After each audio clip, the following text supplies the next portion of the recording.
Aqui a gente está falando de uma possível liderança que pode ocupar um lugar em um futuro não tão distante de importantíssimo prestígio como vanguarda dos movimentos de extrema esquerda e esquerda. A gente está falando de alguém que está disposto, mas que não só está disposto, que tem segurança o suficiente para tocar em assuntos que são feridas não cicatrizadas em toda a sociedade brasileira e que faz isso com maestria.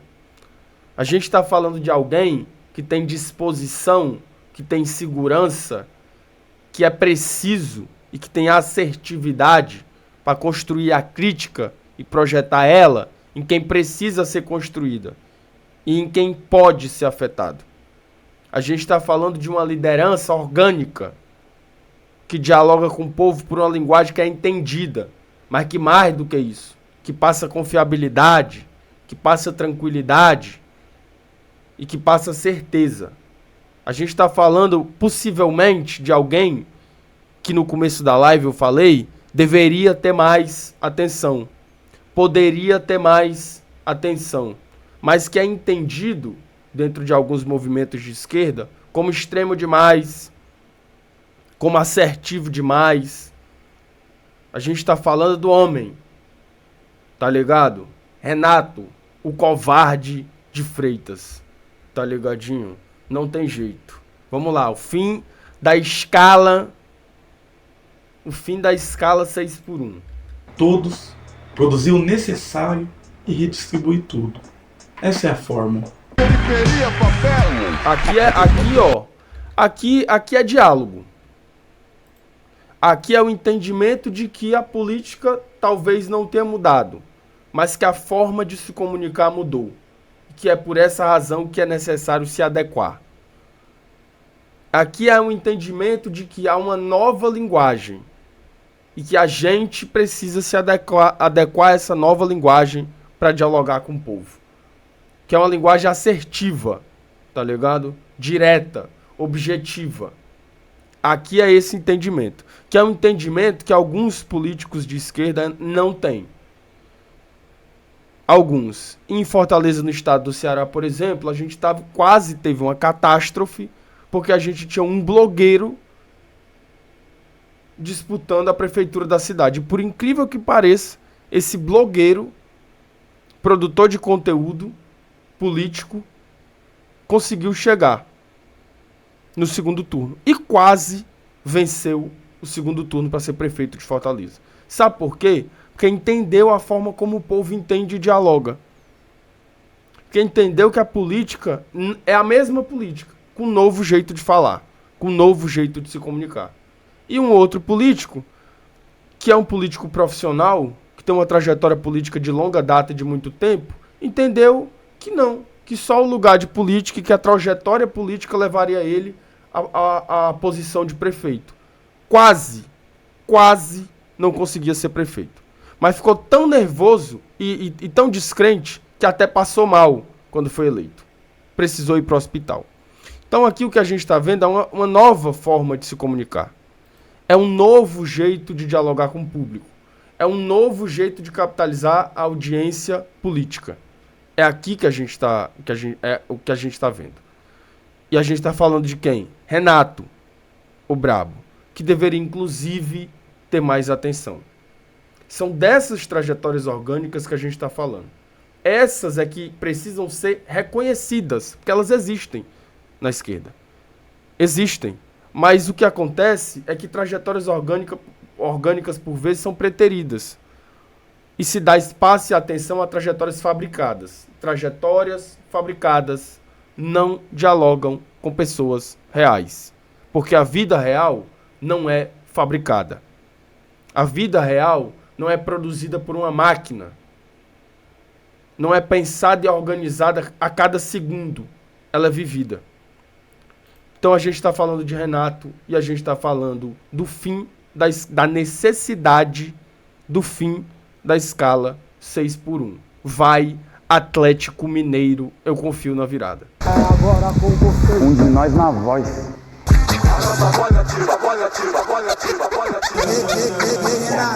É muita treta! Saindo antes do sol nascer e voltando depois do sol se pôr, minha mãe perdeu a luz do dia.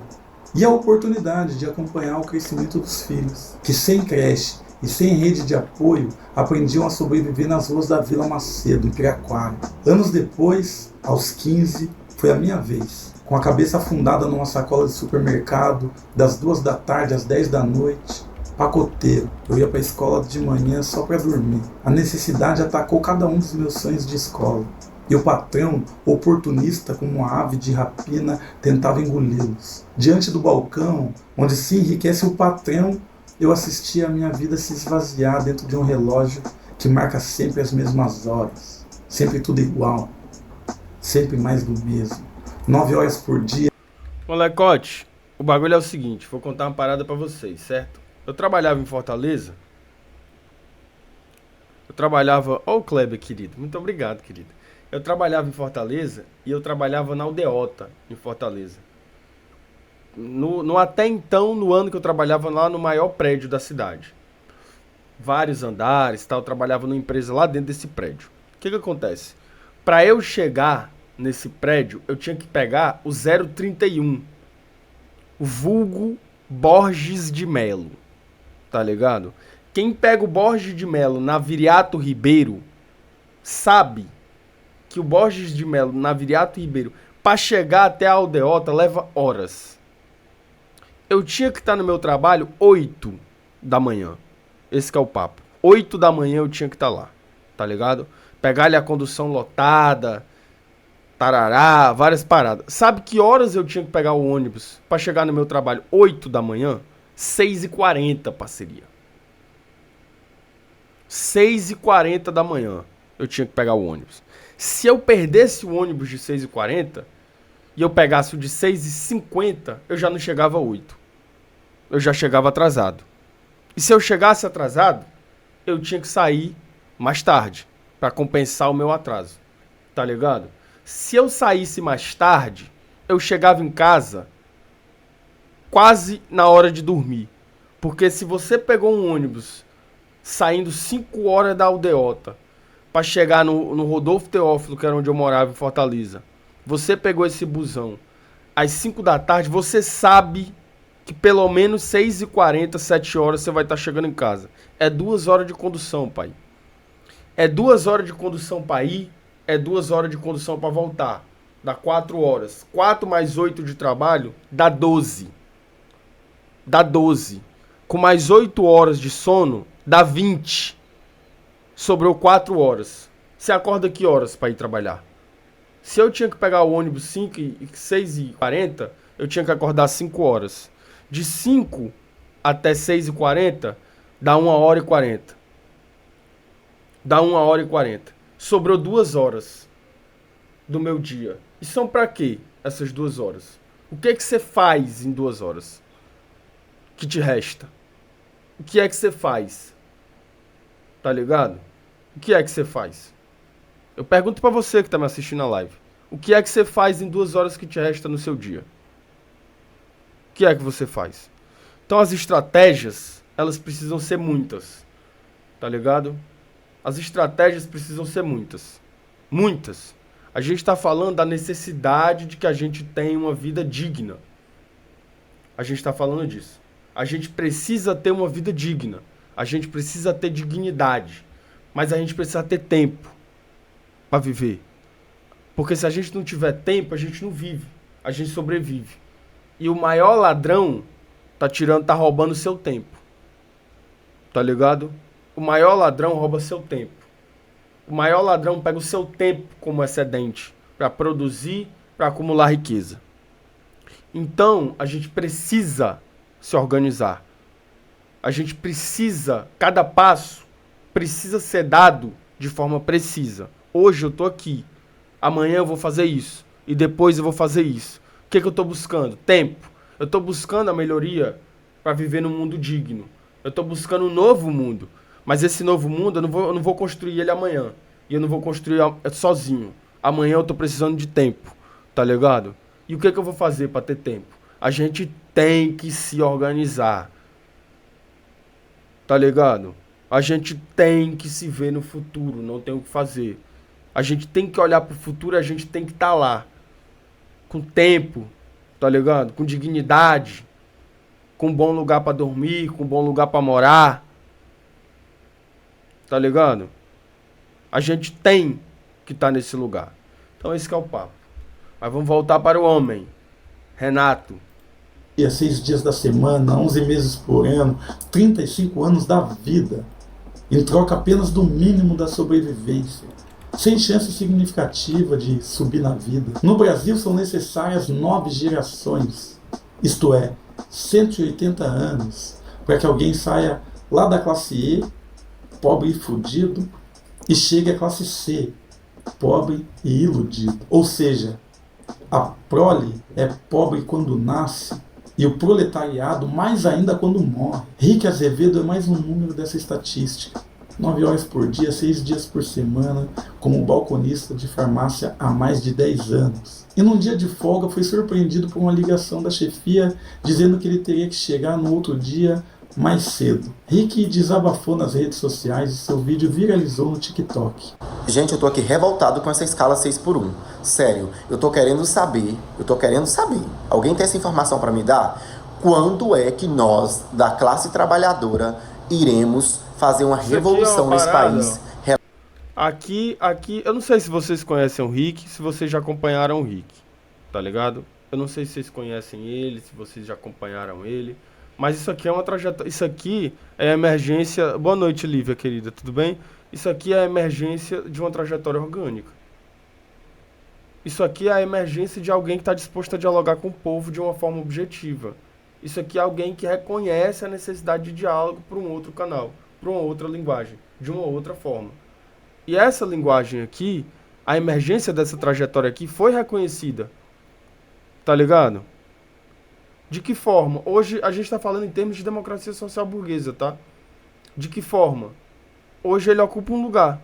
E hoje essa discussão que ele levantou no TikTok, de uma coisa muito simples, de uma forma muito simples, manifestando um descontentamento particular, mas que encontrou similaridade em toda a trajetória de vários trabalhadores no Brasil. Ninguém gosta de trabalhar de segunda a sábado.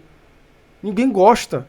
Se você trabalha de segunda... Meu parceiro, se você trabalha de segunda a sexta-feira, sexta-feira de noite, vamos falar em termos que as pessoas entendam. É pra zaralhar. Sexta-feira de noite, tu já sai do teu trabalho assim. Vou tomar cervejinha. Não quero nem saber. Amanhã eu não trabalho, tô de folga. Vou tomar uma cervejinha no sábado, vou pegar uma praia. Vou tirar uma onda com meus amigos, de um jeito que der. Vou fazer o lazer do jeito que der. Tá ligado? Já troquei essa ideia com vocês, como é que eu fazia pra ir pra praia no final de semana. Ia de bicicleta, fazia daquele jeitão que o vagabundo já sabe. Vou fazer do jeito que der. Se você trabalha no sábado, você nem aproveita a sexta, você não aproveita o sábado e o domingo é pra descansar, porque segunda tem que trabalhar de novo. Te sobra um dia pra não fazer nada. Pra ficar o dia inteiro deitado na cama, porque amanhã você vai trabalhar. E você não recebe mais por isso. Tá ligado? Então, quando a gente fala do tempo do trabalho, a gente tá falando do tempo 8 horas ali e a gente tá falando do tempo que o trabalho ocupa na nossa vida. A gente sabe que o tempo do trabalho não é só o tempo que a gente tá dentro da empresa e cumprindo demanda. O tempo do trabalho é todo o tempo em função do trabalho. Se o seu descanso é em função do seu trabalho, também é tempo de trabalho. Tá ligado? Se o seu domingo inteiro foi deitado numa cama porque tu não teve disposição para levantar, porque sabe que na segunda vai ter que trabalhar e acordar às 5 da manhã e trabalhou o sábado o dia inteiro até meio-dia, porra, o domingo é todo em função do trabalho, a tua semana toda é em função do teu trabalho, pô. Tá ligado? E tá vindo pra ti isso? Tá voltando pra ti? Esse que é o papo. Tá voltando pra ti? Tu tá recebendo bem? Tu tá recebendo por esses dias que tu tá trabalhando? Tá fazendo isso? Esse que é o papo. Então faça o seguinte, vou te dar um conselho, pô. Tá ligado? Vou te dar um conselho bem tranquilo. Pô, eu trabalho numa empresa, cara, comida, internet pra dormir, eu sei fazer, eu consigo. De graça na natureza. Se é pra trabalhar, gerar riqueza pra outra, no mínimo, você de classe média. Não entendi mais ou menos o que você quis dizer, Muro. Mas se você puder me explicar, eu gostaria. Mas, o primeiro superchat da transmissão ao vivo. Mas tá vindo pra ti, tu tá recebendo por isso, tá ligado? Tu tá trabalhando, que acontece muito isso. Eu trabalhei muito. Eu trabalhava domingo na empresa que eu trabalhava, sábado. Nunca recebi a mais por isso. Nunca. Nunca recebi. A primeira coisa que eu fiz, sábado eu tava trabalhando. Pá, história e a data. Domingo eu tava trabalhando. Pá, história e a data. E mandava pro meu e-mail. Tá ligado? Deixava lá no meu e-mail. História e data, pum, e-mail. E deixava guardado. Disse, moleque, vocês estão querendo que eu trabalhe no sábado? Uma hora vocês estão descumprindo uma lei. Porque eu não tenho que trabalhar. A gente assinou um contrato para eu trabalhar 40 horas. Eu tô trabalhando 50, 45. E eu não tô recebendo a mais por isso. Então, pois vamos fazer o seguinte. Vou guardar essas provinhas aqui. E quando eu sair daqui, aguarde os processos. Aguarde os processos, pô. Tá ligado? Esse que é o papo. Trabalhador, eu sei que a justiça é morosa. Trabalhador, eu sei que demora. Eu sei. Mas vai pra justiça do trabalho. Procura. Pô, então, eu trabalhei esse tempo inteiro com o cara. Trabalhei o tempo inteiro pra essa empresa aqui. O cara não reconheceu, não assinou minha carteira. Eu tô a vida inteira trabalhando aqui. O cara me deu um pé na bunda. Pô, tem 3, 4 anos que eu trabalho com o cara. O cara me deu um pé na bunda. Eu tô sem direito nenhum. Não tenho direito, não tive direito a FGTS. Não tive INSS. Não tive férias. Não recebi décimo. Tô esse tempo todo saí, não recebi minhas contas. Todo dia que você for pro trabalho, se você não tiver carteira assinada, quando você estiver exercendo o que você tiver, bata uma foto, print e deixe guardado. Bata uma foto, print e deixe guardado. Tá ligado? Faça isso. Todos os lugares que eu trabalhei, que não cumpriram com as regulamentações trabalhistas, todos eu processei. Todos. Sem exceção. E ganhei todos os processos. Tá ligado? Eu conheci um cara, mano, num posto de... Eu abastecia meu carro lá, porque a gente tá falando de... É o que eu tô dizendo, é quando eu digo, por exemplo, que a gente fala que algumas coisas não dialogam com a classe que vive do trabalho. Eu falar pra esse mano mais-valia, não, o que tá acontecendo contigo aí é uma mais-valia, tarará, vamos curtir na live, por favor, tá? O que tá acontecendo aí é uma mais-valia contigo. Tava abastecendo meu carro num posto de gasolina lá de Fortaleza, lá da José Bastos, e eu trocando ideia com o mano. E ele falou assim, pô, tem 3 meses que eu não recebo, que eu trabalho aqui e não recebo. E o cara tá abrindo só nesse mês o 3º posto de combustível, pô. E tem 3 meses que eu não recebo. Falei, mano, você tá trabalhando aqui? Então, bate foto do que você tá fazendo, printa e deixa guardado, pô. Não ameaça teu patrão, não faz isso não, tá ligado? Eu já fiz isso já, não vou mentir, de pedir pro meu advogado, ó, tal empresa que eu dava muito aula lá em Fortaleza, dava aula pra faculdade que demorava, atrasava o meu pagamento. Que passava de 2 meses sem me pagar, que eu recebia hora-aula. Falava pro meu advogado, ó, liga aí, pô, resolve. Vai, resolve. Pronto, tá ligado? Pô, o Flamengo ganhou? Que merda. O trabalhador hoje tá triste, pô. Então, mas não faça isso não. Não se prejudique. Tá ligado? Não se prejudique. A gente não se indisponha.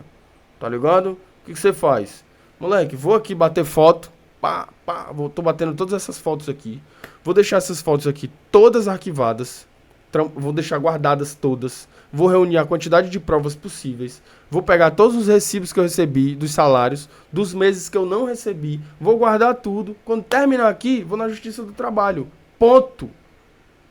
O que foi que aconteceu? Seguinte, eu sei que as coisas demoram, mas são meus direitos. Eu trabalhei tantos anos para uma empresa e eu saio daqui, o cara não quer me pagar nada, pô. Não quer me pagar nada. O cara simplesmente não quer me pagar nada, pô.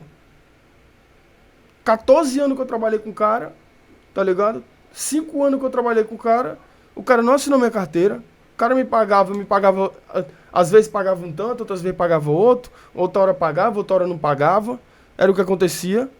Aí o que acontece? Eu não recebi nada, o que eu vou fazer? Aguardo esse processo, pô. Tá ligado? Agora, claro, faça de um jeito que não lhe dê prejuízo, tá ligado? Você tem até 3 anos para processar a empresa na Justiça do Trabalho, certo? Você vai sair dessa empresa, o que você vai fazer? Você fica um tempo nessa empresa. Se eu tô falando assim, você vai processar todas as empresas que você passou, não é disso que a gente tá falando, gente. A gente tá falando que há empresas que não cumprem com a regulamentação de trabalho vigente. E um monte. Não cumprem. Não cumprem com o que é pré-requisito para contemplar o trabalhador por uma segurança. Então tem empresa que chega, vamos trabalhar, vamos, como é que eu vou receber? Não, você vai receber o salário mínimo, tá? Minha carteira vai ser assinada? Não. Como é que eu vou receber esse salário mínimo? É contrato. Cadê o contrato para assinar? Não tem. Como assim não tem? Se é contrato e eu não vou ser CLT, tem que ter um contrato para assinar, pô. Cadê o contrato? Ah, mas não tem contrato, tá tudo certo. No primeiro dia de trabalho, foto, pum, toma. Toma, pá. Meu primeiro dia, anota. O meu primeiro dia nessa função foi esse aqui e tal. O cara me contratou, o cara não quer assinar minha carteira, e além de não querer assinar minha carteira, mas eu preciso desse trabalho. Então o que eu vou fazer? Tô aqui, juntei tudo, tá tudo certo. Se a empresa não respeitar as normas e a regulamentação do trabalho, não é que você vai processar todo mundo, que não é assim que funciona, tá ligado? Tem empresa que você trabalha que, é claro, o salário mínimo é uma desgraça. O salário mínimo é uma merda. É um valor irrisório. Eu não sei como as pessoas dão conta de viver com salário. E sustentar uma família, 3 filhos, 2 filhos. É uma merda. Mas tem empresa que é uma legislação trabalhista que não protege o trabalhador. É um fato. Mas tem empresa que respeita essa regulamentação trabalhista. É a que existe. Você vai processar uma empresa dessa? Claro que não. Se a empresa está respeitando a regulamentação trabalhista. Então você não vai processar, mas tem empresa que não respeita, gente. Muitas. No caso do frentista que eu conheci, o cara tava 3 meses sem receber salário, pô. Como é que você fica 3 meses sem pagar o salário do seu funcionário e abrindo 3 postos de combustível no mesmo mês? Você não tem dinheiro para pagar? Claro que tem. Por que você não paga? Porque você acha que não precisa. Porque você acha que tá fazendo um favor pro cara, pô. Não, eu tô fazendo um favor pra essa pessoa. Que favor, meu irmão? Se não tiver um cara para colocar gasolina no teu posto aí, teu posto não funciona não, porra. A mangueira vai subir sozinha. Lá ele, pô. Vai subir sozinha a mangueira, meu patrão. Porra. Não vai subir, porra. Vai sair sozinha de dentro da parada? Não vai, meu irmão. Tá ligado? Tem que ter alguém para operacionalizar. Lá ele, o que eu tô falando, do posto de combustível. Então, qual que é o papo? Tem que parar com essa ideia de que o funcionário, a gente tá fazendo um favor pro funcionário. Não tá. Sem um funcionário, sua empresa não funciona. E a outra parada, você que está com salário atrasado, junta prova de que seu salário está atrasado. Ah, meu salário está atrasado. Junte provas. Documente. Pô, meu salário está atrasado tantos dias, e se meu salário atrasar, tem que pagar uma multa por atraso conjunto ao salário. Quando eu recebi, não vê essa multa. Print, prova. Pronto. Saiu de lá, arrumou outro emprego, tá tudo certo. Tá tudo direitinho no teu emprego? Massa. Vai na Justiça do Trabalho, ó. Então, eu saí de lá, aconteceu isso aqui, isso aqui, isso aqui, isso aqui, isso aqui. Não respeitou as regulamentações de trabalho, o que regulamenta o trabalho, o exercício do trabalho. Não respeitou a jurisdição trabalhista, as leis trabalhistas, o que quer que for. E aí eu tô aqui para abrir um processo. Porque a lei trabalhista não foi respeitada. Você vai fazer isso com toda empresa? Claro que não, óbvio que não. Você vai fazer com as empresas que não respeitam você, que não respeitam as leis de trabalho, que atrasam o seu salário, que obrigam você a trabalhar mais do que o seu tempo sem pagar, tá ligado? Que obrigam você a trabalhar no sábado e não pagam por isso. Aí você vai fazer, tá ligado? Porque esses são os problemas que é onde a gente pode agir. É dentro de onde a gente pode agir. Tá ligado? Aumento de salário mínimo a gente pode agir? A gente poderia. Mas a gente teria que ter um conglomerado de trabalhadores muito dispostos a dizer assim, porra, tem que mudar. E mais do que isso, tá ligado? Trabalhadores muito dispostos a entender a democracia social burguesa como algo que não é útil mais, que não funciona pra nós e que nunca vai funcionar. Tá ligado? Isso demanda tempo. Isso demanda tempo, isso demanda um diálogo contínuo, incansável.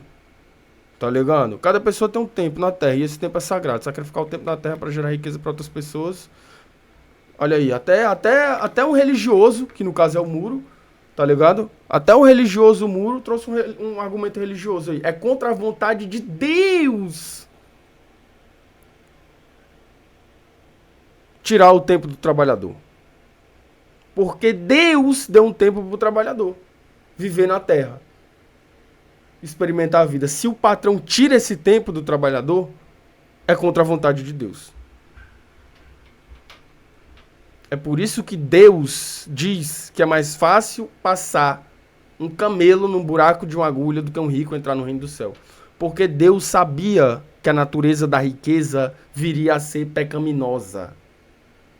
Deus sabia que a natureza do acúmulo viria a ser pecaminosa. Jesus sabia disso. É por isso que ele disse isso. Porque a natureza do processo de acúmulo é pecaminosa. Por quê? Porque tira de alguém. Porque tira de alguém. É por isso que é pecaminoso. Tira de alguém. Não. Não. Saddam é líder religioso. Gente, pelo amor de Deus, parem de falar essas coisas, gente. Não comecem com essas coisas. Não comecem com essas coisas. Por favor, não comecem. Relacionada à escala 6x1. Gente, é uma escravidão moderna. Moderna não, ultrapassada. Ultrapassada. Antes fosse moderna. Não existe essa escala 6x1, gente. Eu fico pensando, eu que não tenho filho, que não tenho nada, sou sozinho, não dá pra fazer as coisas. Imagina quem tem filho, tem marido, tem casa pra cuidar. A pessoa tem que se doar pra empresa 6 dias na semana e ter só um dia pra folgar? Isso pra ganhar salário mínimo. Gente, não dá. Não dá. E se a gente não se revoltar, se a gente não colocar a boca no mundo, se a gente não meter o pé na porta, as coisas... Aqui é um vídeo de uma forma, Deus criou o mundo no 6x1. Lucas, parceiro. Parceria. Eu acho que tu... Aí foi pro caralho, né? Aí foi completamente pro caralho. Não é possível, pô.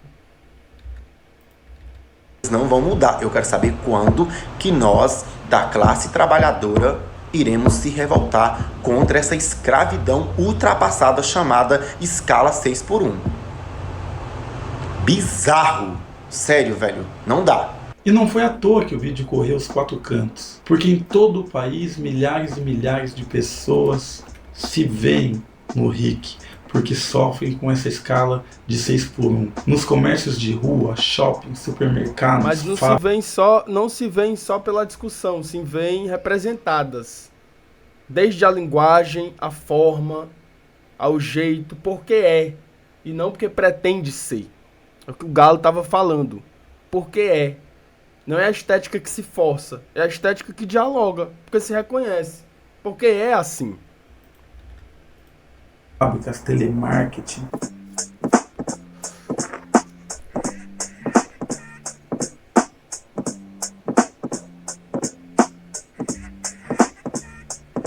Essa revolta mobilizou grupos de trabalhadores em todo o Brasil, além de... Mano, se eu for por esse teu raciocínio aí, então nunca a gente tem que trabalhar só 7 dias na vida, então, pô. 6 dias na vida, pô.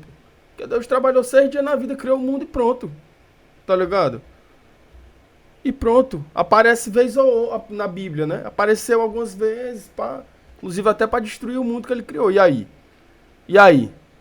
Qual é que vai ser o teu argumento agora? Tá ligado? Lucas Correia. A favor da escala... José. Ai, meu Deus. Petição que hoje já conta com mais de 1 milhão de assinaturas na luta pela vida além do trabalho.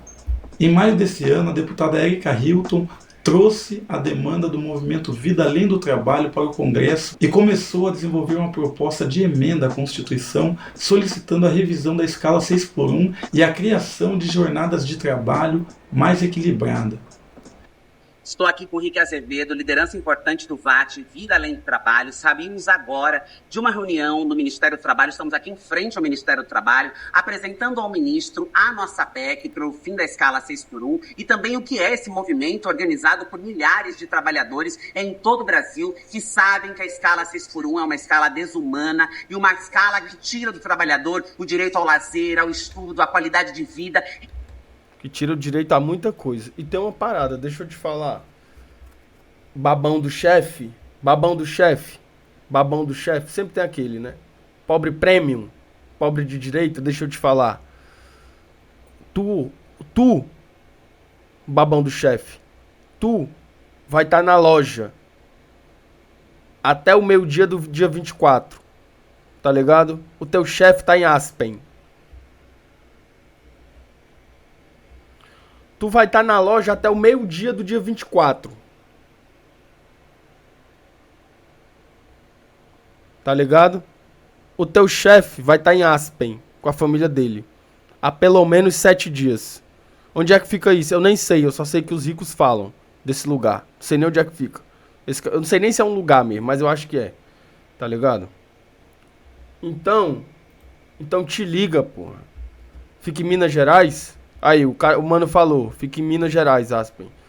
Então te liga, porra. Tá ligado? Tá ligadinho? Ah, fica em Colorado, no Zelwa?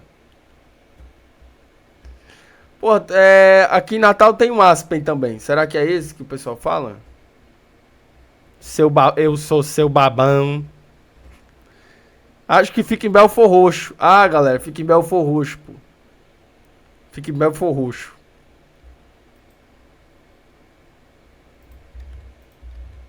Que é sim possível um modelo de escala de trabalho melhor e diferente. Eu sou fundador do movimento VAT, Vida Além do Trabalho. Vixe, ele é o fundador do movimento. Caralho, bota fé, não sabia não, pô. Que luta pelo fim da escala 6x1. Para quem não sabe, a escala 6x1 é o método de trabalho que você trabalha 6 dias na semana. O mano acabou de falar aí que a origem da expressão abre aspen, fecha aspen, vem desse lugar. Não sabia disso também.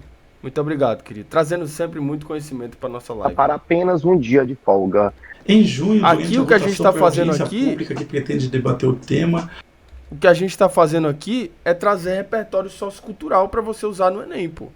Eu duvido que tu soubesse antes dessa live que Aspen ficava em Belfor Roxo. Tu nem conhecia Belfor Roxo, pô. Eu duvido. Tu sabia, por exemplo, que a expressão abre aspen, fecha aspen, vem desse lugar?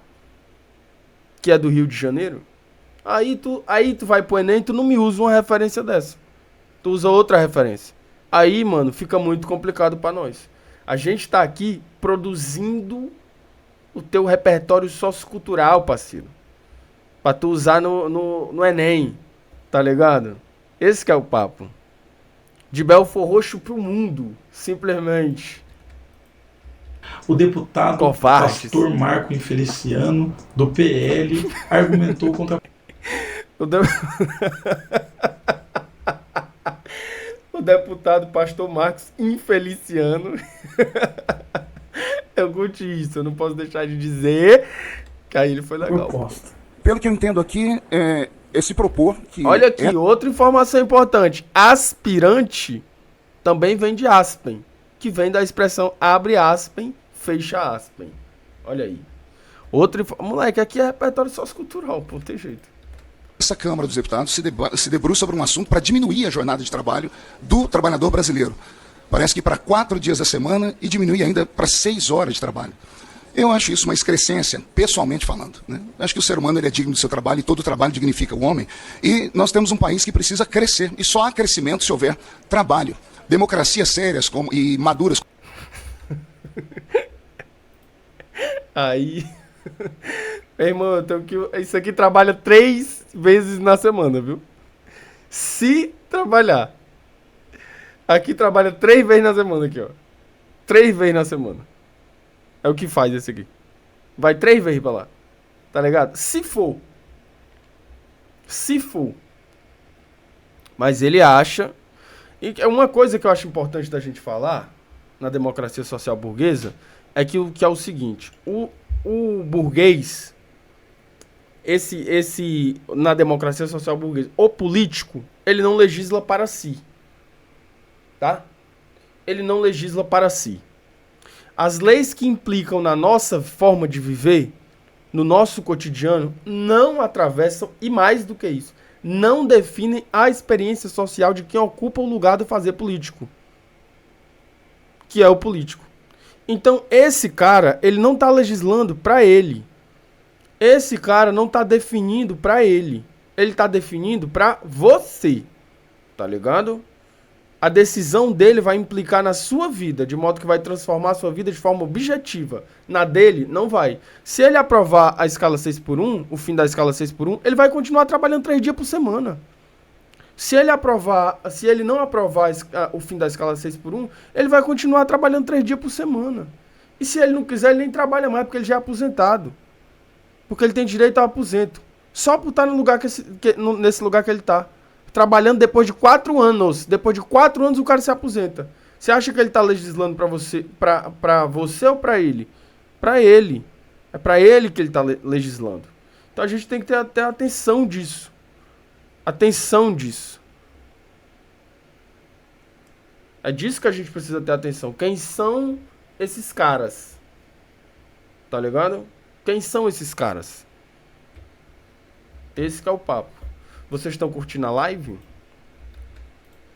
Como os Estados Unidos da América, como o Japão, todas as pessoas trabalham até a exaustão para verem a prosperidade, a riqueza e tudo mais. Para mim, para nós... Porra, mas nos Estados Unidos é uma coisa que... Pô, os caras nos Estados Unidos são preguiçosos pra caramba, pô. Os caras lá não querem trabalhar... De onde foi que esse maluco? De onde foi que tu tirou isso, pô? Ou quem gospel? De onde foi que tu tirou isso, pô? Se os caras nos Estados Unidos botam os latinos pra fazer as coisas, porque não quer trabalhar, pô? De onde foi que tu tirou isso? Que nação que trabalha prospera? Porra! Se fosse por isso, meu irmão, tu tá maluco? Porra, meu irmão, aí tu... Pastor, é melhor tu voltar pro púlpito. Pastor, é melhor tu retocar o Botox. É melhor tu retocar o Botox. Inclusive, eu queria muito saber uma coisa. Por que pastores são tão vaidosos? Por que pastor é sempre tão vaidoso, hein? Me digam aí, vocês. Por que um pastor é sempre tão vaidoso? Tá sempre de terno, tá sempre com ouro, tá sempre com relógio caro, tá sempre com procedimento estético, tá sempre com cabelinho diferente, tá sempre com botox. Por quê? Por que são tão vaidosos? Não era para abandonar a vaidade? Jesus não lavou pés de discípulos? Mas por que vocês são tão vaidosos? Tá ligado? É o que eu quero saber. É o que eu quero saber. Me expliquem aí. Expliquem essa, cristãos.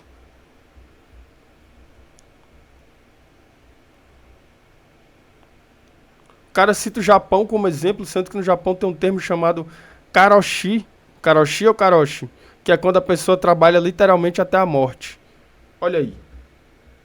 Repertório sociocultural, pô.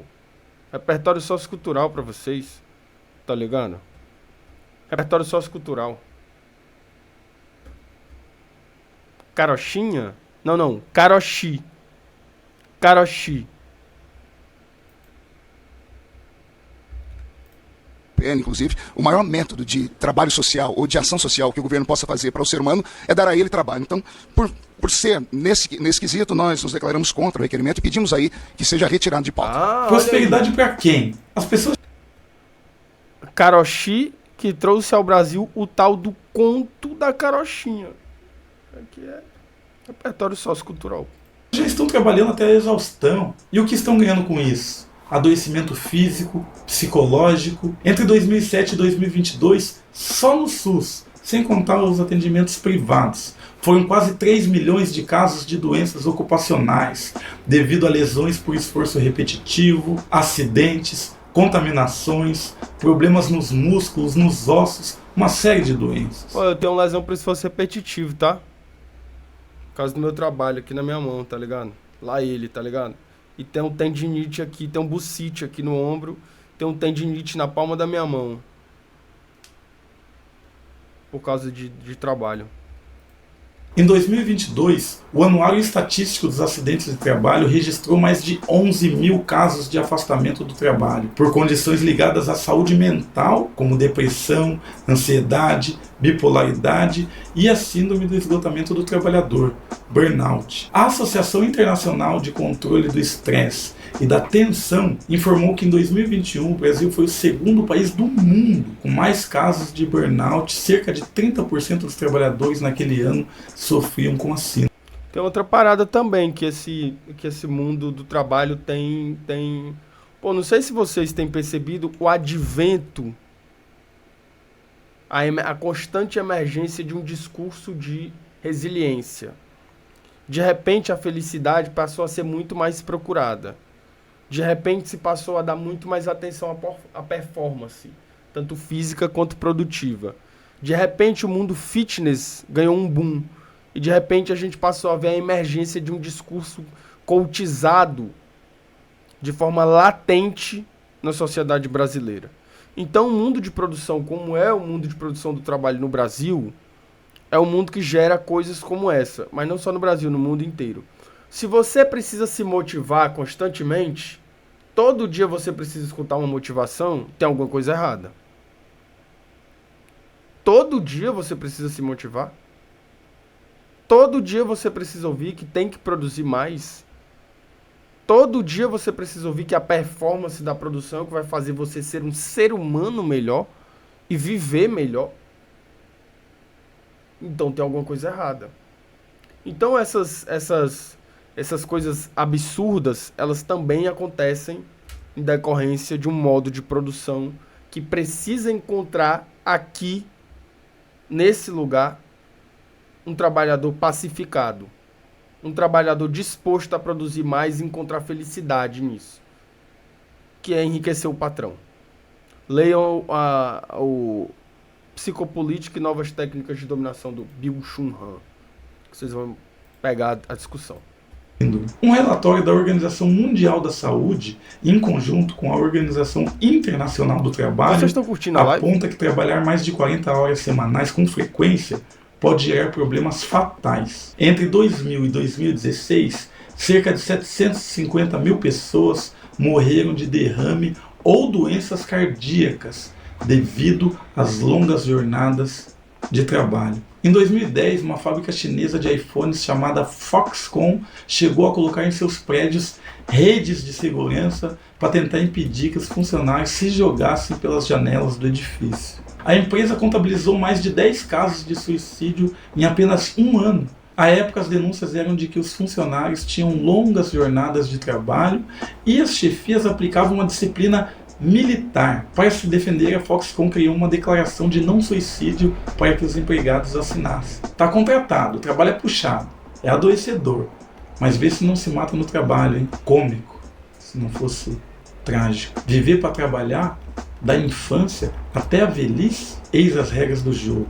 Isso não é de hoje, sobretudo aqui no Brasil, país que foi construído com mão de obra escravizada, não remunerada, que enriqueceu uma classe dominante perversa e desumana, que não admitia ter que reconhecer os trabalhadores como humanos e o trabalho como algo digno e valoroso. E na Europa, terra natal dessa elite do atraso que parasita o nosso país, é que foi criado o capitalismo e um modo de produção capitalista, a partir da exploração da força de trabalho e da apropriação de boa parte da vida da classe trabalhadora. A concentração dos trabalhadores em fábricas com disciplinas rigorosas, jornadas de trabalho de até 16 horas diárias, homens, mulheres, crianças eram sacrificados no altar do Deus Dinheiro, em nome do que eles chamavam de progresso.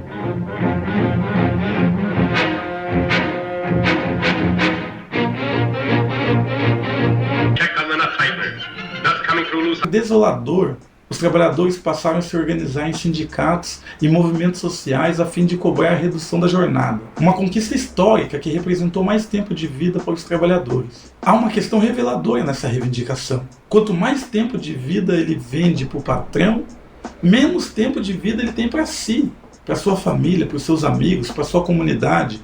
Ou seja, são interesses inconciliáveis. Para o patrão, o trabalhador é mero instrumento, objeto, podendo ser inclusive descartado a qualquer...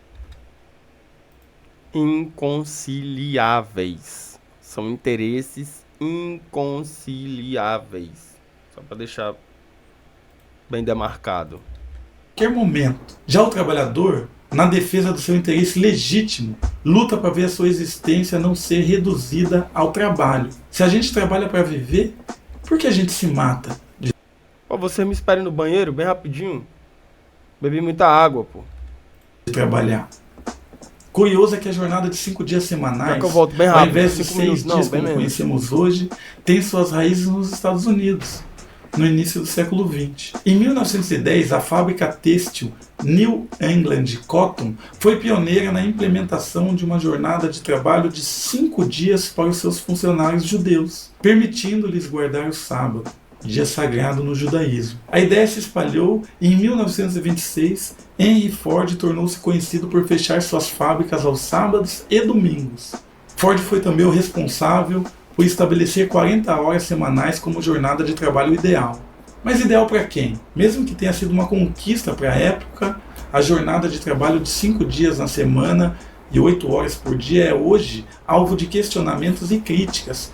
Isso porque o mundo do trabalho passou por grandes transformações de lá para cá. A automação e os avanços tecnológicos continuam acontecendo e permitindo novas adaptações às condições de trabalho ao redor do mundo. Aqui no Brasil, a última redução da jornada que a gente teve foi na Constituição Federal de 1988, quando o tempo de trabalho foi reduzido de 48 para 44 horas semanais. O avanço tecnológico aumentou de tal modo a produtividade que possibilitou, se fosse a vontade da classe dominante, a redistribuição desse excedente para todos, a partir da redução de jornada de trabalho. De 2016 a 2021, segundo o IBGE, a participação dos salários dos trabalhadores no PIB... Tem outra parada também, tá? A gente vive aqui, que eu acho que isso é importante também, a gente precisa considerar a discussão da forma como a psicopolítica liberal instrumentalizada pelas instituições, elas dominam e subjugam a experiência de vida e limitam a experiência de vida do trabalhador. Isso é importante, mas não só que isso. Que o ideal de progresso de futuro, que tem como berço a ideia de que quanto mais se produzir, mais longe a humanidade chegará, também pode resultar em um futuro que não exista. Então pode destruir o mundo. Então, todas essas concepções, elas podem ser críticas ao modelo de produção, a gente pode destinar como críticas ao modelo de produção capitalista. Mas a gente tem um modelo de produção, porque a gente não tem um capitalismo, né? A gente tem capitalismos, a gente tem modos de produções capitalistas, que são, por exemplo, você vai no Brasil, você vai encontrar um modo de produção capitalista. Você vai encontrar um capitalismo. Você vai em um outro país, na França, você vai encontrar um outro capitalismo. Todos se estruturam a partir de um modelo de produção que tem como base a propriedade privada como principal meio de produção. Ponto. Esse é o básico. Qual seria o básico de um modelo alternativo proposto pelo Marx? A superação do trabalho alienado. Esse é o básico. Então você encontraria em todas as sociedades que experimentam um modelo alternativo a esse modelo de produção capitalista que tem na propriedade privada a sua principal forma de produzir as coisas do mundo, a alternativa seria, tendo como base a superação do trabalho alienado. Então, em todas as sociedades que fossem observadas e que tivessem como sua base a superação do trabalho alienado, você encontraria formas de entender um modelo alternativo proposto pelo Marx. Fato é que isso não acontece. Mas, ainda assim, esse modelo de produção capitalista, ele encontra similaridade, encontra uma base, mas encontra diferenças. E essas diferenças são atenuadas pelo processo de construção histórico desse modelo. Então, você tem um capitalismo no Brasil que, em razão da forma como a economia capitalista se desenvolveu no país e a colonialidade, que desvaloriza ainda mais o trabalho. Então, se no mundo capitalista o trabalho é desvalorizado, no Brasil é ainda pior. Se no modelo de produção capitalista o trabalho ele é desvalorizado, no Brasil é ainda pior, é ainda mais grave. Porque em 500 anos de história nós tivemos 300 anos de escravização de pessoas negras. E isso passou a ser a base da nossa economia. A gente está falando que escravizar corpos, que deter corpos sob seu domínio e poder, foi a base de diferenciação social no processo de construção da história econômica do país. E isso, para se pensar, a forma de um modelo de produção precisa ser considerado. Então, se o trabalho no modelo de produção capitalista ele já não tem valor, aliás, ele tem um valor, que é o de produzir, de garantir a subsistência básica, no Brasil, isso é ainda pior. Isso passa a ser pior, o que eu tô querendo dizer, entendeu? Então, se no capitalismo do trabalho só tem um valor, porque não é que o trabalho não tenha valor, ele tem valor, que é uma crítica também feita ao modelo de produção capitalista, que é o quê? Essencializar a noção de trabalho. Reduzir a noção de trabalho a uma coisa só. Que seria o quê? A busca pelo básico para a garantia de subsistência. Porque o trabalho é muito mais do que isso, sempre foi, em todas as experiências culturais. Mas a experiência cultural capitalista, ocidentalista, reduz o trabalho a um valor, que é o de busca pela garantia do básico para a subsistência. No Brasil, isso é ainda pior. Porque no Brasil você tem Por que é pior? Porque no processo de construção de identidade das classes do Brasil, você tem uma classe dominante que herda concepções de um modelo, de um modo escravista de diferenciação social. Por que você era rico? Porque eu tinha mais escravizados. Por que você era mais rico? Porque a minha casa grande era maior. Por que você era mais rico? Porque eu tinha essa quantidade de pessoas negras sob meu domínio. E há uma herança disso que implica no processo de construção de noção de trabalho hoje. Porque eu não vou querer pagar por algo que já foi de graça para mim. Você trabalhar para mim de graça. Eu não tinha que lhe pagar nada. E além disso, a quantidade de pessoas que eu tinha sob meu domínio era o que demarcava a minha diferenciação social. Então, se eu era mais importante, se eu era menos importante, se eu era mais rico, se eu era menos rico. E hoje eu tenho que pagar. Então, essa herança da colonização, que é a colonialidade, também atravessa a noção que produz o que seriam os sentidos do trabalho, os significados do trabalho na nossa sociedade. Então, se você tem uma sociedade capitalista que reduz o valor do trabalho a uma coisa, você tem uma sociedade capitalista no Brasil que tira qualquer valor possível ao trabalho. E que não só retira qualquer valor possível ao trabalho, mas que corrompe esse valor. De que modo? De que eu estou fazendo uma coisa boa para você. O que eu estou fazendo para você é uma coisa boa. Eu estou lhe dando um trabalho. Eu estou lhe dando uma oportunidade. E por que eu estou lhe dando essa oportunidade? Porque eu detenho. Mas é muito entristecedor ao mesmo tempo lhe dar essa oportunidade, porque eu já tive você de graça. Porque você já foi de graça. Você já foi meu escravizado. E hoje eu tenho que pagar para você. Então isso me fere demais. Então, além de a noção de redução da noção de trabalho, de essencialização da noção de trabalho, além de esvaziamento da noção de trabalho, além disso, você ainda tem uma elite nacional que herda uma série de concepções escravistas de diferenciação de poder a partir do domínio de corpos. Além disso. Então, o que é que esse quadro resulta? O salário mínimo no Brasil só não é pior do que na Venezuela. Eu teria que ter certeza desses números que eu estou falando, que eu não tenho. Mas se eu não me engano, inclusive eu queria pedir que vocês pesquisassem para mim, o salário mínimo no Brasil é um dos piores da América Latina. De toda a Latina, da Sudamérica, o Brasil é um dos piores salários. E isso não é só resultado de um modelo de produção capitalista. Não é. Não é.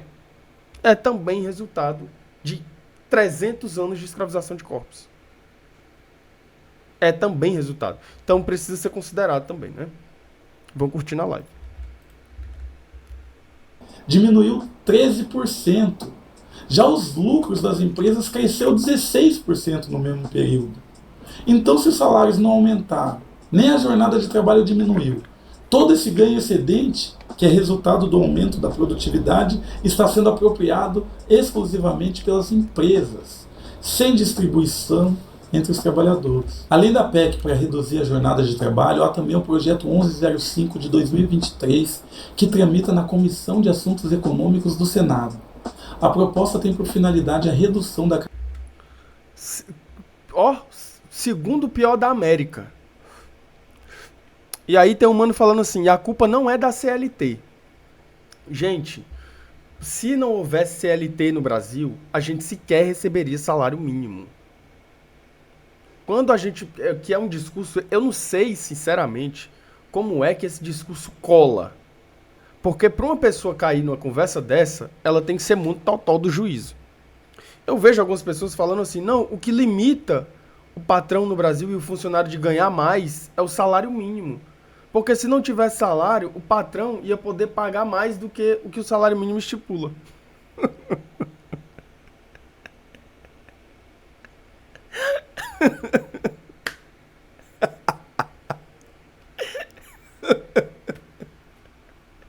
Confia. Meu irmão. Os caras são muito dodói do juízo. Parceria, deixa eu te falar uma parada. Que pra nós, se não tivesse salário mínimo, nem o mínimo tu ia receber, pô. Nem o mínimo tu recebia. Tu só recebe salário mínimo. Vou falar baixinho que é pra ninguém escutar. Só pra nós aqui que tá aqui. Tu só recebe salário do teu patrão porque tem uma lei que obriga ele a pagar. Porque senão ele não ia pagar. Ele ia pagar só quando ele quisesse. Quando ele tivesse vontade. O tanto que ele quisesse. Naquele mês que ele tivesse vontade. Tá ligado? Tá ligadinho? Pra te falar.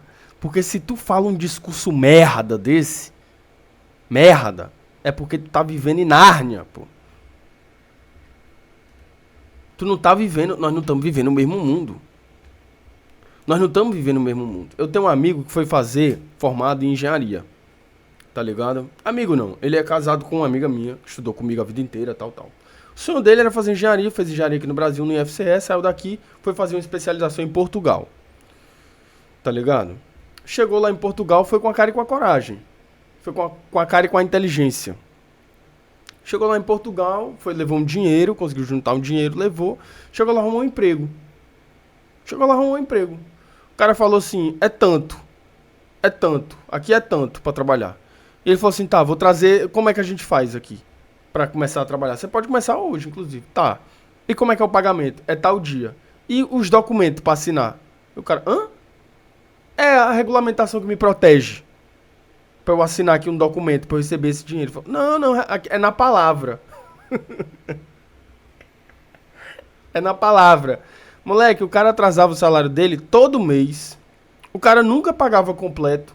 A ponto de que ele teve que repensar a estadia dele no país.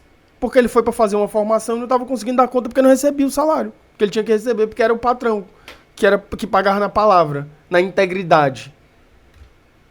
Meu parceria, tu tem duas opções, filho. A primeira, curtir a live. A primeira, tu confiar nessa. E a segunda, tu fechar a tua box e parar de falar merda, pô.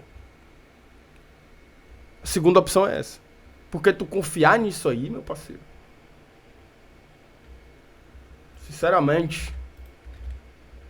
Carga horária semanal de 44 para 36 horas gradualmente, sem que haja redução salarial. E esse não é um movimento isolado do Brasil. Muito pelo contrário. Alguns países como Alemanha, França, Reino Unido. E o pior de tudo, ele ia cobrar o patrão e quem parecia que tava devendo o patrão era ele, viu? Ele ia cobrar o patrão e parecia que ele é que tava devendo. Eu vim cobrar, meu irmão, que tu tá me devendo e parece que quem tá te devendo sou eu. Que diabo é isso, meu irmão? O cabo ainda ficava com raiva. Não, é porque o senhor tá atrasando meu salário. Ah, e o cabo ainda ficava com raiva ainda. Rapaz, é muita loucura, doido. Adotaram a diminuição da jornada de trabalho impulsionados pela organização 4-Day Week Global, que aplica programas pilotos com a jornada 4x3 no mundo todo. No Brasil, um projeto piloto vem sendo executado pela 4-Day Week Brasil, que acompanha hoje 22 empresas que aderiram à ideia. As instituições participantes passaram o último trimestre de 2023 se adaptando para iniciarem os testes esse ano. O modelo defendido pelo movimento consiste no chamado 180-100, cuja ideia é manter os 100% dos salários dos funcionários, exigindo apenas 80% do tempo antes investido no trabalho e garantindo também 100% da produtividade. Eu não entendo essa lógica, porque o que eu acho é que assim... Eu não entendo essa lógica, porque assim, se você tem menos tempo, você vai produzir mais, né, não? Se é encurtado o tempo, você vai produzir mais, não é? Não entendo isso. Você acha que você vai deixar de produzir porque você tem menos dias? Não, cara. Você vai produzir a mais, né, não? Esse modelo é uma tendência observada em outros países e tem mostrado resultados bastante satisfatórios, notadamente no aumento da produtividade, assiduidade e na melhora significativa no estado de saúde física e psíquica dos funcionários.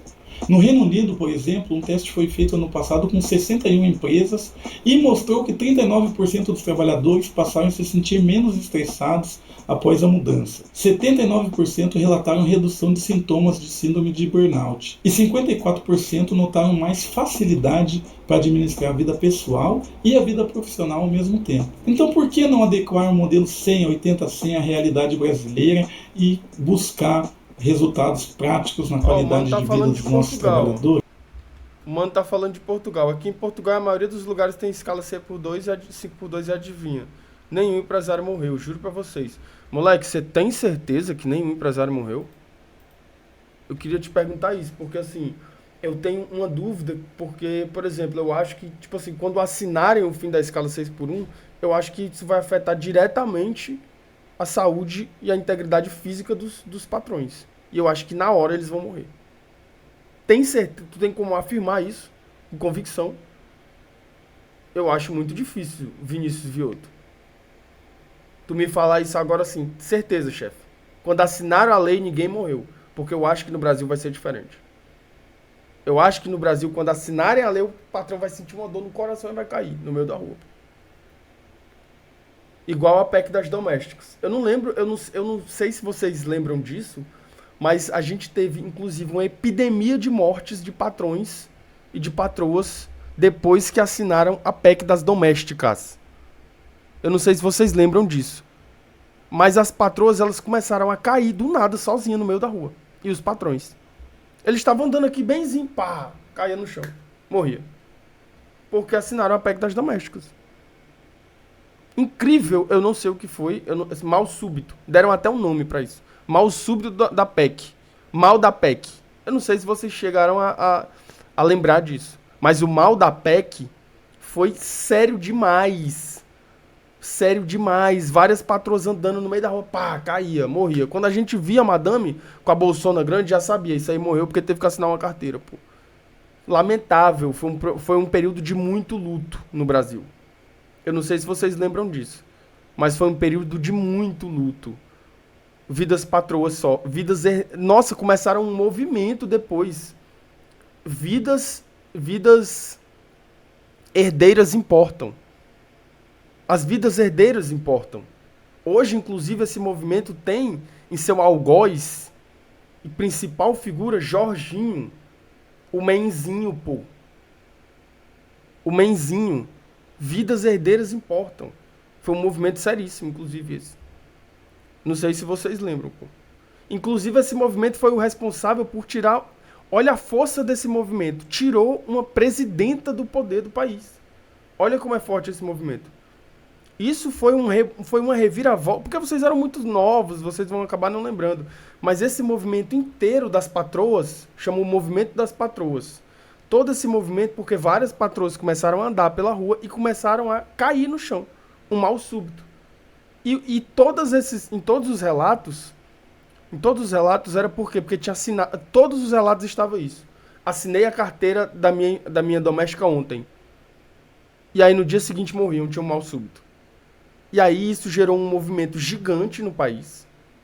Várias patroas começaram a se organizar coletivamente e elas vestiam a camisa da seleção brasileira. Foi um luto nacional, gente. E elas vestiam a camisa da seleção brasileira. Elas iam pra fora dos prédios e ficavam batendo panela. E aí elas conseguiram implodir um golpe e tirar a presidenta do poder. E depois elas têm até uma representante hoje muito forte dentro da igreja. Agora eu não vou lembrar o nome dela. Alguma coisa com cheque, mas eu não lembro o nome dela, com certeza. Vicheque. Ela foi até casada com o presidente, eu acho. Eu não vou lembrar o nome dela. Mas eu não sei se é Vicheque, de cheque, Micheque. Michele. Um nome muito forte, inclusive. Foi casada com um presidente aí, mas teve toda uma polêmica com ele, porque ele comprou alguns imóveis e tal, não sei se vocês lembram. Ele comprou alguns imóveis e teve um esquema que ele... Tipo, eu não sei falar o nome, não sei se é partidinha, eu acho. Quando você pega o dinheiro do seu gabinete, você divide você dá para pessoas, é partidinha, né? Dividinha. Caralho! Davi Roque, muito obrigado. Rachadinha. Exatamente, mano. Chibatinha? Não, rachadinha. Teve todo um escândalo aí, pá. Inclusive esse cara, eu não vou lembrar o nome dele agora, mas... Putz, eu não lembro o nome dele, cara. Eu não lembro o nome dele, mas eu não lembro o nome dele. Aeroporto teve... Eu não lembro o nome dele, mano. Enfim, foi um presidente aí, cara. Começa com J. Eu não lembro o nome dele, cara. Mas ele foi um presidente aí do Brasil, há um tempo atrás. Como que é o nome dele, pessoal? Bostossauro. Jair Messias Balneário. É esse o nome dele. Jair Messias Balneário. Eu não tenho certeza se é esse mesmo, gente. Não tô lembrado agora.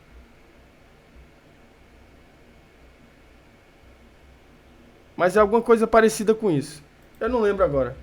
Mas ele, inclusive, esteve envolvido num escândalo, porque parece que... Enfim, várias coisas. Um estudo elaborado pelo DIEESE mostra que a redução da jornada de trabalho... A noivinha do Aristides? Ele tinha esse vulgo? Disseram que ele tinha um vulgo aqui. Vulgo noivinha do Aristides. E o Balneário Camboriú foi em homenagem a ele. Caralho, ele deve ter sido muito importante, né?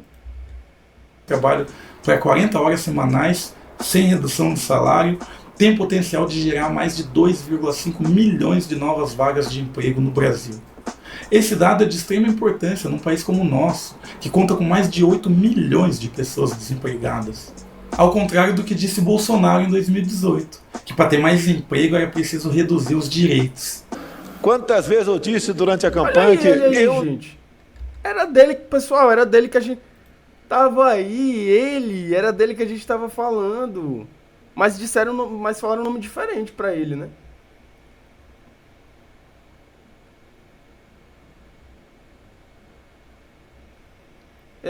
Disseram um nome diferente pra ele, né? Eu não quero ser patrão num Brasil, num país, com esse emaranhado de leis e legislações. É impossível ser empregado. Isso foi... Esse é o Bonner? Esse é o Bonner? William Bonner? Putz, é por isso que a Fátima deixou ele, gente. Ele tá horrível. Como que ele ficou tão velho assim, gente? Tão estranho, sei lá. A cara meio desmanchando, não sei. A Fátima jamais ia querer esse homem, meu Deus. Muito usado por quem nos antecederam na busca da nossa divisão. Não apenas naquelas que todos sentiram na pele, mas também na luta entre patrão e empregado. É mais fácil defender empregado, ter mais votos. Eu defendo empregado, patrão e também... Ele quase que ele falava, né? Vocês se ligaram, né? É mais fácil defender empregado porque tem mais votos, eu defendo patrão. Imagina.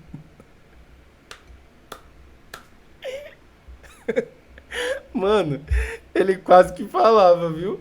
É mais fácil defender empregado que tem mais votos. Vai, confessa. Aperta que essa confessa, meu irmão. Tem jeito. Os que mais Se perdem. apertar, ele confessa, meu irmão. Ó, chegar duro, filho, ele entrega. Aquele zagueirão mole. Chegar no calcanhar, ele entrega. Tem jeito, pô. Estão desempregados. Eu tenho dito, desde há muito, que um dia os trabalhadores vão ter que decidir entre todos os direitos e desemprego ou menos direitos e emprego. Eu acho, o pior, assim, eu acho que ele deve falar essas coisas e ele deve se sentir um gênio. Tipo assim, meu Deus, eu tô arrasando. Eu acho que ele deve falar isso e deve ficar assim, caralho, olha aí, o maior discurso já proferido por uma figura política na história desse país. Ele deve pensar isso. O estudo do DIEESE mostra que é possível sim garantir mais direitos e mais empregos para os trabalhadores Ou pelo brasileiros. menos era sincero.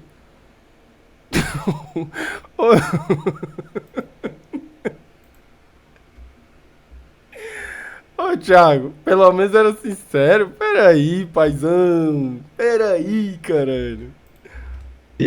Reduzindo a jornada de trabalho e, consequentemente, aumentando a qualidade de vida dos trabalhadores. Trabalhar menos, trabalhar todos, produzir o necessário e redistribuir tudo. Essa é a fórmula. Eu sei que a gente se acostuma, mas não devia. A gente se acostuma a morar em apartamentos de fundos e a não ter outra vista que não as janelas ao redor. E porque não tem vista, logo se acostuma a não olhar para fora. E porque não olha para fora, logo se acostuma a não abrir de todas as cortinas. E porque não abre as cortinas, logo se acostuma a acender mais cedo a luz. Pô, mano, quando aí E à medida que se acostuma, moleque, eu tive que fazer terapia. Esquece o sol, esquece o ar, esquece a amplidão. A gente se acostuma a acordar de manhã sobressaltado, porque tá na hora. A tomar café correndo, porque tá atrasado. A ler o jornal no bonde, porque não pode perder o tempo da viagem. A comer o sanduíche, porque não dá pra almoçar. A sair do trabalho, porque Thiago, já é noite. A cochilar no busão. O Thiago, acho que foi mal, galera. É nóis, Thiago, tamo junto. Tamo junto, Thiagão. Tem jeito, pai. Tem jeito. Porque está cansado. A deitar cedo e dormir pesado, sem ter vivido o dia. A gente se acostuma a abrir o jornal e ler sobre a guerra. Gente, curta uma live aí bem muito aí, ó. Tá em 666, pelo amor de Deus, pra passar logo, vai. Aceita os mortos. E que haja número para os mortos. E aceitando os números, aceita não acreditar nas negociações de paz. E não acreditando nas negociações de paz, aceita todos os dias a guerra dos números, da longa duração. A gente se acostuma a esperar o dia inteiro e ouvir no telefone: hoje não posso ir. A sorrir para as pessoas sem receber um sorriso de volta. A ser ignorado quando precisava tanto ser visto. A gente se acostuma a pagar por tudo o que a gente deseja e o que a gente necessita. E a lutar para ganhar o dinheiro com que paga. E a ganhar menos do que precisa. E a fazer fila para pagar. E a pagar mais do que as coisas valem. E a saber que a cada vez paga mais. E a procurar mais trabalho para ganhar mais dinheiro, para ter com que pagar nas filas em que se cobram. A gente se acostuma a andar na rua e ver cartazes, a abrir as revistas e ver anúncios, a ligar a televisão e assistir comerciais, a ir ao cinema e engolir publicidade. A gente se acostuma a ser instigado, conduzido, desnorteado, lançado na infindável catarata dos produtos. A gente se acostuma à poluição, às salas fechadas de ar-condicionado, cheiro de cigarro, às luzes artificiais de ligeiro tremor, ao choque que os olhos levam na luz natural, às bactérias da água potável, à contaminação da água do mar, à lenta morte dos rios. Se acostuma a não ouvir passarinho, a não ter galo de madrugada, a temer a hidrofobia dos cães, a não colher a fruta no pé, a não ter sequer uma planta. A gente se acostuma a coisas demais para não sofrer. Em doses pequenas, tentando não perceber, vai afastando uma dor aqui, um ressentimento ali, uma revolta colar. Se o cinema está cheio, a gente senta na primeira fila e torce o pescoço. Se a praia está contaminada, a gente molha só os pés e sua no resto do corpo. Se o trabalho está duro, a gente se consola pensando no fim de semana. E se no fim de semana não há muito o que fazer, a gente vai dormir cedo. E ainda fica satisfeito porque tem sempre um sono atrasado. A gente se acostuma para não se ralar na aspereza, para preservar a nossa pele. A gente se acostuma para evitar feridas, sangramentos, para esquivar da faca e da baioneta, para poupar o peito. A gente se acostuma para poupar a vida, que aos poucos se gasta. E que gasta, de tanto se acostumar, se perde de si mesmo.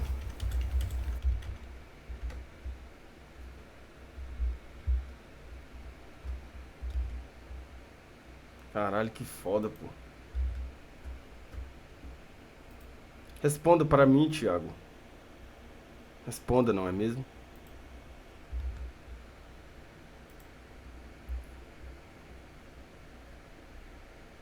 Aí, meu mano Edson.